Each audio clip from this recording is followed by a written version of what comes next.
ada video Ustadz Adi Hidayat, maafkan aku saudaraku Nasrani, aku tidak bisa mengucapkan selamat Natal. Karena orang yang mengucapkan selamat Natal, maka dia sudah mengakui tiga. Yang pertama, mengakui bahwa Isa anak Tuhan. Yang kedua, mengakui bahwa Isa lahir 25 Desember. Yang ketiga, mengakui bahwa Isa mati di palang salib. Ketiga-tiga ini dibantah oleh Al-Quran. Bahwa Isa anak Tuhan dibantah. Laqad kafaral ladzina qalu innallaha salisu salasah. Kafirlah orang yang mengatakan Isa Trinitas dan anak Tuhan. Tentang Nabi Isa lahir tanggal 25 Desember dibantah. Ketika Maryam memegang Isa, tidak ada makanan karena terlahir di tepian kota. Allah memerintahkan menggoncang pangkal batang pohon korma. Tusaqit alaiki rutaban jania. Gugur buah korma yang mengkal. Buah korma mengkal ada pada musim panas bulan Juli Agustus. Ketika Isa lahir, kambing-kambing sedang digembalakan di padang rumput. Sedangkan bulan 12 rumput tidak tumbuh karena tertutup salju.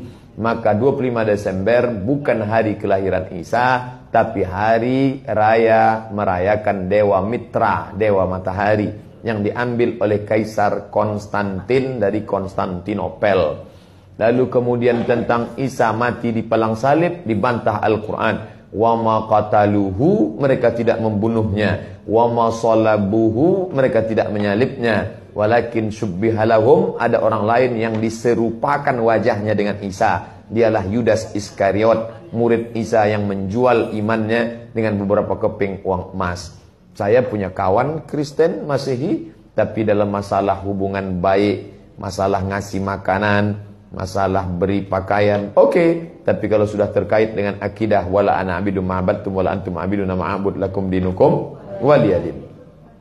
Tentang masalah tahun baru, apakah 1 Januari itu bersih, tidak ada hubung kait dengan agama? Maka tidak benar. 1 Januari 2018 Masehi, seolah-olah Masehi terkait dengan Al-Masih Isa alaihissalam. Itu kalender dibuat oleh Kaisar Julian dari Romawi kuno. Kaisar Julian membuat kalender, maka dibuat nama dia Kaisar Julian, maka disebut Julian kalender. Lalu kemudian Julian kalender dibawa ke Vatikan, dirubah oleh Kaisar Raja Pendeta Paus Vatikan bernama Paus Gregorius. Maka sampai sekarang disebut dia dengan Gregorian kalender.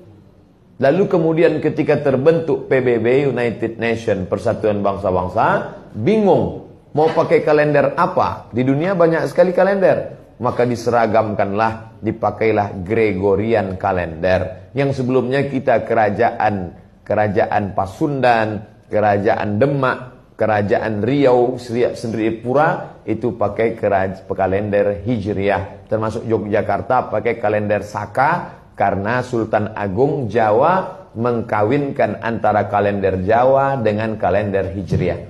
Karena ingin mendamaikan antara Jawa dengan Islam. Maka setiap menyambut tahun baru Saka sekaligus menyambut tahun baru Hijriah. Kalender Masehi muncul belakangan, tidak tepat penisbatannya kepada Al-Masih karena Isa tidak tahu menahu tentang itu. Itu murni diambil oleh Kaisar Gregorius yang diambilnya ke Vatikan menjadi Gregorian kalender. Jadi kita menyatakan tahun baru, betul tahun baru, tapi tahun baru Romawi. Tahun baru Romawi, jangan kaitkan kepada Isa alaihissalam. Dia masih terkait. Adapun tahun baru Jepang, tak ada terkait dengan akidah. Nah ini tahun kalender yang baru. Tidak meyakini bahwa dengan kalender yang baru ini nasib berubah menjadi baru. Siapa yang asap malam itu paling banyak mengepul ke atas, maka rezekinya yang paling murah. Lalu membakar ayam sampai 2000 ekor. Nah, oleh sebab itu saya anjurkan anak-anak muda, remaja-remaja masjid, tanggal 31 malam tanggal 1, setiap masjid semuanya buat kajian, iktikaf, zikir, muhasabah, supaya jangan keluyuran ke sana kemari. Hanya 2 saja.